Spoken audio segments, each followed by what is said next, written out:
इसमें दिनांक 12/12/2024 को हमें एक सूचना मिली थी।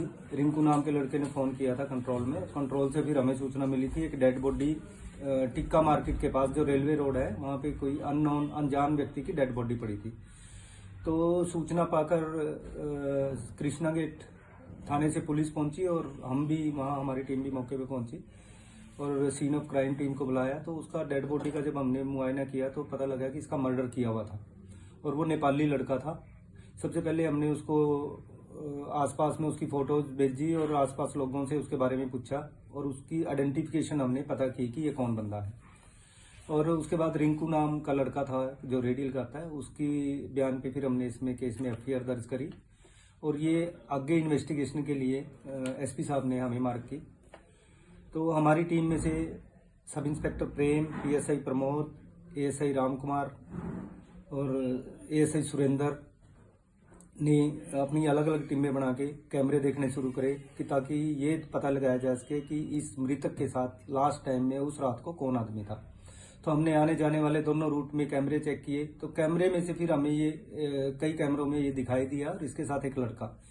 फिर हमने उस लड़के को आइडेंटिफाई किया लोगों से पूछताछ के कि ये लड़का कौन है और उस लड़के का हमें पता लग गया कि यहीं टिक्का मार्केट के पास एक कमरा उसने किराए पे ले रखा है और उस कमरे में वो काफी समय से रह रहा है और उसके साथ एक दो लड़के और हैं जो कमरे में उसके साथ रहते हैं।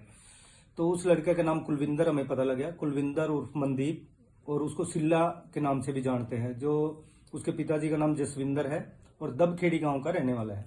इसके परिवार में लगभग सभी की मौत हो चुकी है। पहले मामा मामी के पास रहता था और आजकल ये अकेला कमरा किराए पे लेके रह रहा है।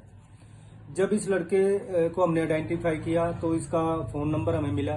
तो इसने पहले तो अपना फोन बंद कर रखा था। 2-3 दिन बाद जैसे इसने फोन ऑन किया तो इसकी लोकेशन वगैरह हमें आ गई और वह हमने जब बार बार रेड की और लोगों से जैसे हमने पता किया तो ये इसके साथ वाला जो लड़का था उससे हमने कॉल करवाई इसकी और कॉल पे वो सामान लेने के लिए आ गया यहाँ पे, जहां से हमने रेलवे स्टेशन के पास से इसको गिरफ्तार किया है।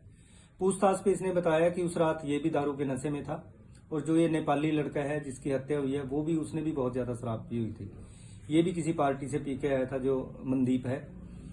पहले ये इकट्ठे आग सेकते रहे खड़े हुए और जब वो जाने लगा तो ये सिगरेट पी रहा था उस टाइम। तो वो नेपाली लड़का कहने लगा कि मुझे बीड़ी दे दे। उसने बीड़ी की मांग की, इसने कहा कि मेरे पास बीड़ी नहीं है और इसने मना कर दिया, लेकिन वो उसके पीछे पीछे आता रहा जो मनदीप ने बताया। तो उसने काफी जब कमरे के पास पहुंच गया उसने कहा कि मेरे पीछे क्यों आ रहा है। उसने फिर बीड़ी मांग ली इससे कि बीड़ी दे दे और इसी बात पे लेके दोनों का झगड़ा हुआ।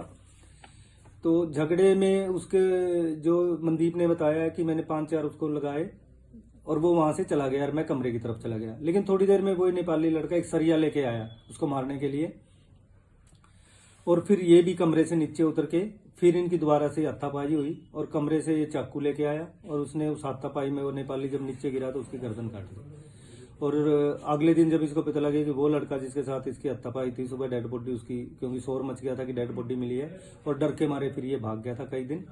और उसके बाद ये अपना जो उसका कमरे का सामान था वो सामान लेने के लिए आया था और इसको इस केस में गिरफ्तार किया।